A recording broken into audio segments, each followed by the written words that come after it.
2000년대 인텔의 로고와 그들의 시그니처 사운드는 가슴을 설레게 만드는 힘이 있었죠. 그리고 그 후로 10여 년의 시간, 많은 것들이 바뀌었습니다. 영원할 것 같던 제국의 시대, 인텔이 치르고 있는 방어전은 점점 어려워지고 있는 것처럼 느껴지는 요즘. 하지만 자세히 살펴보면 이 표는 사실 정반대의 이야기를 담고 있습니다. 여전히 이 PC 시장에서 제국의 시대가 아직 끝나지 않았다는 것. 어지럽게 늘어놓은 숫자들로 누군가는 호들갑스럽게 제국의 몰락을 이야기했지만 전쟁의 상황은 아직 전혀 바뀐 것이 없습니다. 가장 큰 위협을 받고 있다 말하는 노트북 시장의 점유율도 여전히 80%에 육박하는 상황. 여기에 압도적인 평균 판매가를 곱하면 확고히 유지되고 있는 인텔의 시장 지배력이 증명되는데요. 그리고 이제 모바일에서 클라우드로의 패러다임 전환이 임박한 시점. 모바일 시대에는 ARM 진영이 유리했지만 이 시장은 아직 완벽히 x86의 영역입니다. 그렇게 클라우드 시대를 위한 핵심 반도체를 만드는 복점 구조의 시장, 그리고 그 시장에 8알이 넘는 시장 점유율을 가진 기업의 미래. 여러분들은 다음과 같은 물음에 어떤 생각을 갖고 계신가요?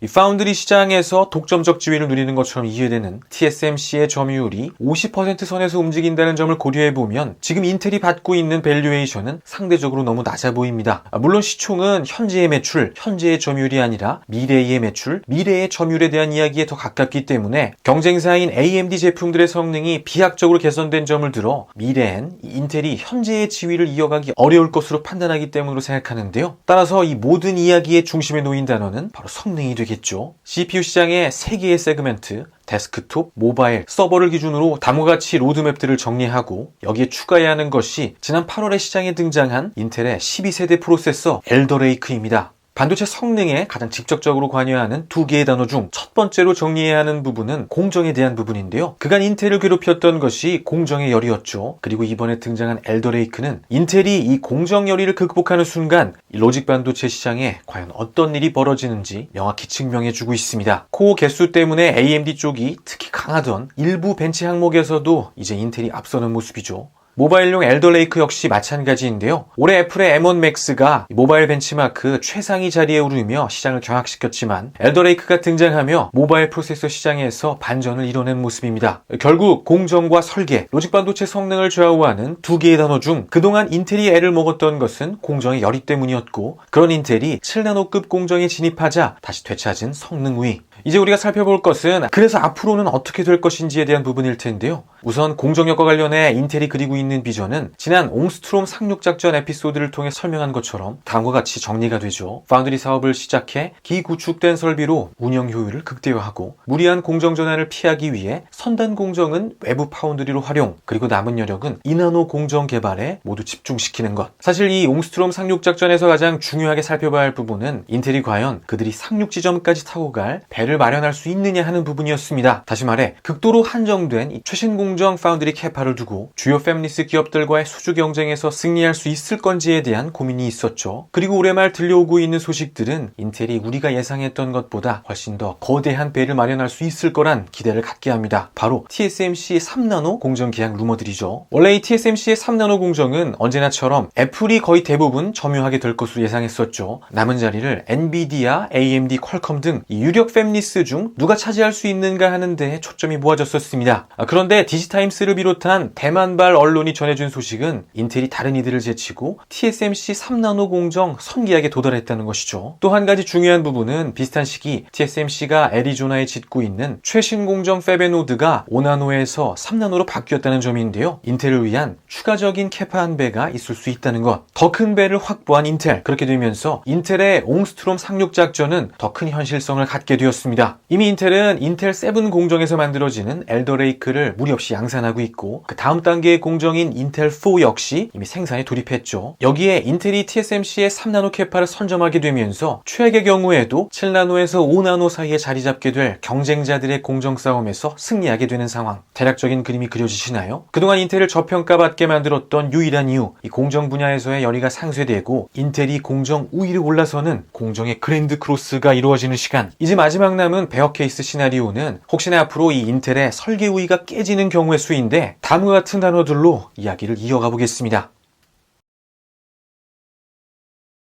과거 인텔의 기술 리더십은 너무도 확고했죠. 인텔에 외계인이 있다라는 우스갯소리가 가끔은 정말이 아닌가 하는 생각이 들 정도로 거대해 보였던 인텔이었는데요. 그 중심에는 제국을 이끌어온 엔지니어들, 그 엔지니어들이 속한 수많은 연구소들이 있었죠. 특히 CPU 아키텍처 설계와 관련해서 인텔은 아키텍처 랩을 중심으로 수많은 산하 연구소들의 개발 성과들을 녹여내는 작업을 해나갔는데요. 이후 연구 조직들을 개편하는 과정을 거쳐 인텔은 조금 더 효율적인 아키텍처 개발 모델을 만들어냅니다. 그렇게 현재의 체제가 만들어지는데요. 미국 오레건에 위치한 힐스보로 연구소와 이스라엘의 하이파 연구소, 두 연구소가 번갈아가며 아키텍처 설계를 맡는 안정성과 효율성을 극대화하는 방법, 자연스러운 경쟁체제 속에서 이 R&D 성과는 극대화되고 동시에 인텔은 보다 안정적으로 아키텍처 개발을 이어올 수 있었죠. 무엇보다 이 체제가 주는 가장 큰 효용은 아키텍처 설계에 충분한 시간이 보장된다는 점인데요. A팀이 설계를 한 아키텍처가 시장에서 활약하는 동안 B팀은 더 멀리 바라보고 충분한 시간으로 아키텍처 설계를 할 수 있는 여유가 생기죠. 이렇게 인텔은 두 연구소를 중심으로 설계 우위를 굳건히 지켜나갔고 간혹 아키텍처상의 문제가 발생한 경우에도 무너지지 않고 빠르게 시장 상황을 반전시키는 전력을 보여줍니다. 넷버스트의 시장 반응이 좋지 않자 하이파 연구소에 코어 마이크로 아키텍처가 등장해 다시 시장 상황을 바꿔놓은 것은 좋은 예라 할 수 있죠. 힐스보로와 하이파, 경쟁자들과 비교할 수 없을 만큼 거대한 캐펙스 규모와 함께 설계 분야와 관련한 인텔의 초격차가 만들어져 왔던 또 하나의 배경이 되겠습니다. 이번에 등장한 엘더레이크는 이중 이스라엘의 하이파 연구소가 주축이 되어 탄생시킨 작품인데 앞서 이야기 나눈 것처럼 아직 설계의 우위가 인텔 쪽에 남아있음을 다시 한번 증명했고 이제 이 다음은 힐스보로 연구소의 차례입니다. 물론 현재 상황에서 이 다음 아키텍처와 관련해서는 사실 아무도 확신하기는 어려운 상황이죠. 우리가 알고 있는 것은 단지 현 상황에서는 아직 인텔의 설계 우위가 지켜지고 있다는 것일 뿐. 하지만 저는 이 다음에 등장할 인텔의 아키텍처에 큰 기대를 걸고 있습니다. 바로 다음과 같은 이름 때문이죠. 임무를 완수하곤 홀연듯 떠나버리는 이 입지전적인 테크니션과 관련한 많은 이야기들을 뒤로하고 오늘 기억할 핵심은 그가 거쳐간 자리에 역사적인 프로세서들이 탄생했다는 것, 그리고 사실 오늘날 AMD 부활의 발판이 된 라이젠 역시 바로 이 짐 켈러의 손을 거친 작품인데요. 언제나처럼 임무를 완수하곤 홀연듯 떠난 후 그가 떠난 자리에 로직 반도체 업계엔 새로운 역사가 쓰여졌죠. IT 업계의 지난 시간들을 오랫동안 지켜보신 분들이라면 이 짐 켈러라는 인물이 최근까지 어느 진영에 있었다는 것이 어떤 것을 의미하는지 잘 알고 계실 거라고 생각하는데요. 그리고 오늘 인텔 아키텍처의 미래 가능성을 예단해보며 업데이트해야 하는 이야기는 지난 2018년부터 2년간 바로 이 짐 켈러가 힐스보로에 머무르며 새로운 인텔의 아키텍처를 설계하고 떠났다는 것,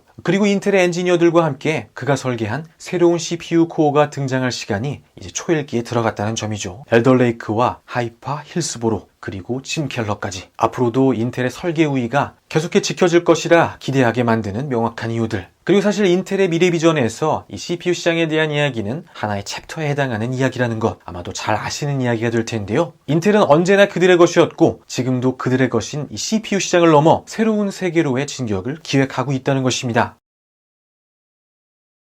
짐 켈러가 인텔에 합류하기 전 짐 켈러의 합류만큼이나 거대한 영입이 있었습니다. 라자 코드리. 짐 켈러가 CPU 아키텍처의 빅네임이라면 GPU 분야에는 바로 이 라자 코드리가 있는데요. 전 AMD의 수석 부사장이자 수석 설계자, 인텔은 본격적인 GPU 시장 진출을 위해 그를 영입했고 중요한 것은 이제 그가 인텔 진영에 합류한 지 5년의 시간이 지났다는 것입니다. 우선 이미 11세대 라인업 중 타이거 레이크에서 그 이야기의 출발점이 되는 XE 아키텍처의 모습을 엿볼 수 있었죠. 전세대에 비해 비약적으로 향상된 iGPU의 성능에서 앞으로 나오게 될 인텔표 GPU 솔루션들이 기대해봄직하다는 확신을 갖게 되었고 이 이야기가 재밌어지는 것은 지금부터인데요. 올해 8월 인텔의 발표에서 이 GPU 비전 과 관련한 이 다음 스텝에 대한 더 자세한 이야기들을 들을 수 있었죠. 아크라는 새로운 브랜드명과 함께 찾아온 인텔의 외장형 그래픽카드. 중요한 것은 그 출시 시기가 이제 내년 1분기라는 점. 물론 인텔이 곧바로 기성 플레이어들과의 싸움에서 승리하고 이 그래픽카드 시장에 대변혁을 일으킬 거라는 순진한 기대를 품어서는 안 되겠지만 인텔이 기획하고 있는 이 게임은 기성 플레이어들을 꺾어야 이기는 것이 아니라 그저 이들과 경쟁 구도를 형성할 수만 있더라도 게임을 승리한다는 것이 바로 이 이야기의 포인트입니다. 그 이유들 간단히 정리해 볼까요? 우선 전체 그림상에서 인텔은 압도적으로 높은 매출과 캐시플로우에 이 펀더멘털까지 갖춘 상황이지만 시장에서 받는 평가는 오히려 반대인 상황. 이미 개화한, 그래서 훨씬 더 거대한 시장인 이 CPU 시장을 이미 지배하고 있는 인텔의 밸류에이션이 아직 본격적으로 개화하지도 않은 이 GPU 시장의 강자보다 낮은 현 상황은 시장에서 CPU와 GPU란 단어를 두고 내리는 미래 밸류의 가치가 다르기 때문인데, 이 인텔의 GPU 시장 진출은 인텔이 가지고 있던 이 디밸류에이션 요인을 제거한 것 그 자체로 큰 의미가 있습니다. 물론 GPU 시장에 진출하는 것만으로는 아무런 의미가 없죠. 인텔이 과연 이 시장에서 어느 정도의 성과를 낼 수 있느냐가 중요한데, 이 무릎에 대해 대략적인 대답을 해줄 수 있는 것이 현재 GPU 시장의 상황이죠. 지금 이 GPU 시장은 수요가 공급을 한참 초과하는 상황. 기성 기업들은 어떻게든 공급을 늘리기 위해 안간힘을 다하고 있지만 TSMC와 삼성 단 두 기업에 의존하는 파운드리 선단 공정 캐파에는 한계가 있습니다. 그것을 증명하는 것이 외장형 GPU의 출하량 추이인데요. 여전히 시장은 수요 초과의 상태로 2년, 3년 전에 출시한 그래픽카드의 가격마저도 웃돈이 붙어 팔리는 상황. 그런 상황에서 여전히 GPU의 출하량은 아주 한정적으로만 증가하고 있죠. 그리고 아마도 앞으로 당분간 이 공급 부족 사태는 이어질 것으로 보입니다. 그것을 증명하는 또 하나의 근거가 점점 더 빠르게 선단 공정으로 이동하고 있는 GPU 공급자들의 동향인데요. 그래도 올해까지는 나름 엔비디아가 차선단 공정에 머무르며 공급을 최대화하려는 여유를 보였지만 이제 더 이상 여유를 부릴 수 있는 상황이 아니죠. 두 기업들 간의 성능 경쟁이 치열해지며 이제 엔비디아까지 최선단 공정으로 이동하는 시기, 이 공급 부족 사태는 당분간 지속될 것으로 보입니다. 그리고 이 이야기가 인텔의 GPU 전략에 어떤 영향을 끼치는지 잘 아실 거라고 생각하는데요. 이 게임은 기성 플레이어들을 꺾어야 이기는 것이 아니라 그저 경쟁할 수 있는 정도만 되어도 승리하는 게임이라는 것. 2000년대 이후 어쩌면 더 긴 기간 동안 이 GPU 시장에 후발주자가 진입해 살아남기 가장 이상적인 시기가 찾아왔고, 그 시기에 맞춰 인텔의 외장 그래픽 카드의 등장이 초일기에 들어갔습니다.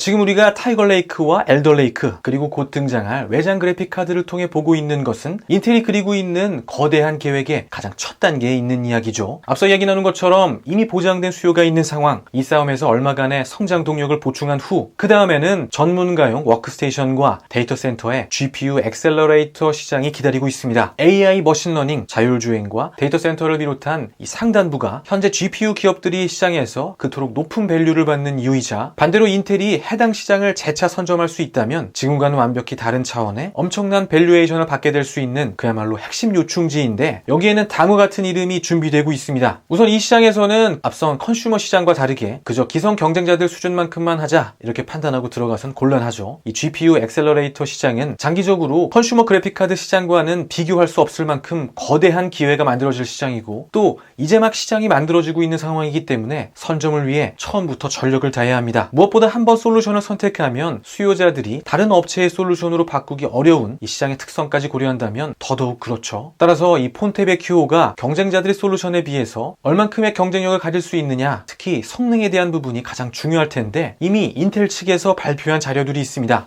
2022년경 시장에 등장할 폰테베 큐오의 성능은 FP32 기준 45테라플롭스, 현재 시장에 나와 있는 경쟁사의 하이 퍼포먼스 컴퓨팅용 GPU 솔루션의 성능이 20테라플롭스입니다. 따라서 앞으로 경쟁사의 이 신형 솔루션이 등장하더라도 충분히 성능 경쟁이 가능할 것으로 전망되죠. 여기에 더해지는 것이 CPU 시장에서 인텔이 가지고 있는 영향력인데요. 현 세대의 시스템은 CPU를 중심으로 돌아가고 GPU가 최적의 성능을 내기 위해 중요한 것은 CPU와의 궁합이란 점을 염두에 두면 앞으로 인텔이 벌이게 될 싸움이 일반적인 신규 진입자들이 치러야 하는 것과는 성격이 좀 많이 다를 것이라는 기대를 갖게 하죠. 그것이 어떤 의미인지 짐작할 수 있게 만드는 사진들. 동일 기업 솔루션으로 만든 최적의 구조, 단 1%의 전력 향상이 있더라도 기업들은 하나의 기업에서 만든 솔루션을 구매할 것이라고 생각합니다. 성능을 떠나 유지 보수의 차원에서도 마찬가지죠. 훨씬 더 강력한 펀더멘털, CPU 시장에서의 영향력. 이미 운동장은 인텔 쪽으로 기울어져 있는 상황. 인텔의 GPU가 단지 시장에서 경쟁이 가능한 수준까지만 그 성능을 증명하는 순간 시장은 더 빠르게 인텔 쪽으로 기울 수 있을 것으로 생각합니다.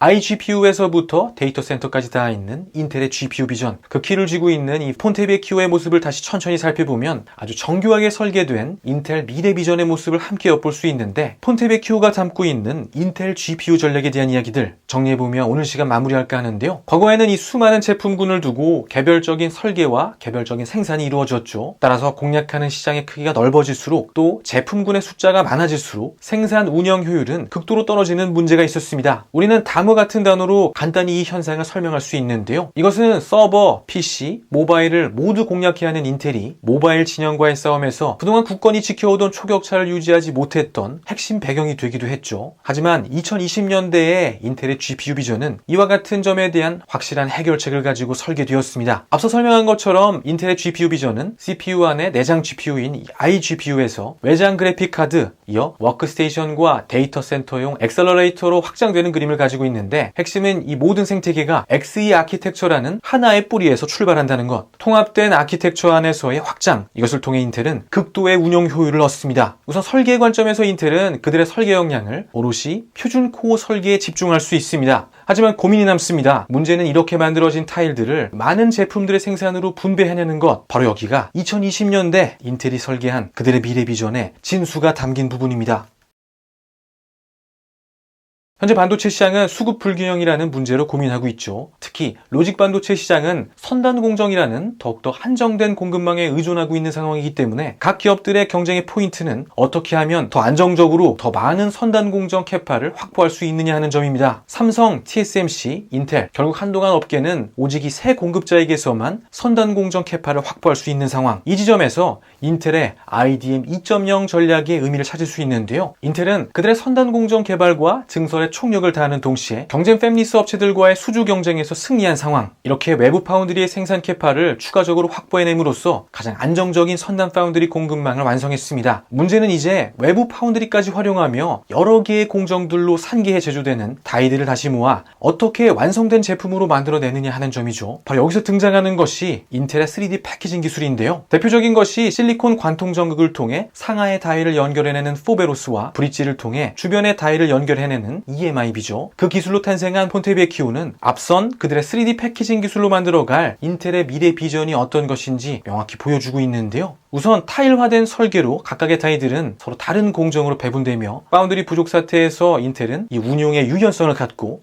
표준화된 아키텍처로 설계된 개별 타일들은 한데 모여 생산되며 규모의 경제를 만들어내죠. 그렇게 생산된 타일들이 앞서 설명한 포베로스와 EMIB와 같은 최신 패키징 기술을 통해 수많은 솔루션들로 재탄생하게 되겠습니다. 마치 레고가 조립되듯 다이들이 조합되고 인텔의 제품 전략은 엄청난 확장성과 대응성을 갖게 되는 것이죠. 이미 거대한 로직 반도체 생산 캐파를 보유한 인텔, 여기에 이제 외부 파운드리까지 활용하게 되는 인텔은 이 공급 부족 사태 속에 오히려 생산 능력이 늘어났죠. 반도체 부족 사태 속 모두가 공급 확대에 어려움을 겪고 있는 상황. 이 시기에 인텔은 오히려 더 커진 캐파, 더 효율적인 생산 매트릭을 가지고 시장을 공략해오고 있습니다.